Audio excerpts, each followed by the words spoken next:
Programang ito ay rated SPG, striktong patnubay at gabay ng magulang ang kailangan. Narito ang mga dapat nating abangan kapag mayor na si Tanggol. Makakalaban ni Tanggol ang organisasyon ng mga sindikato kung saan kabilang din dito ang Montenegro. Kontrolado na kasi ni Tanggol ang Pier kaya wala nang makakalusot na droga. Kaya si Tanggol ang target na paslangin ng iba't ibang mga sindikato. Matinding laban ito dahil hindi ito basta-bastang organisasyon.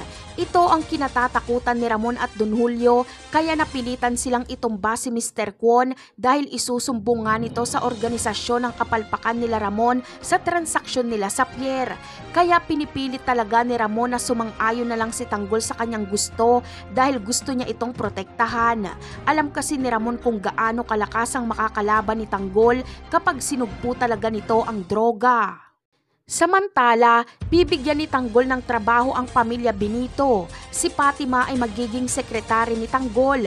Mahuhulog sila sa isa't isa pero pipigilan ni Tanggol ang kanyang nararamdaman.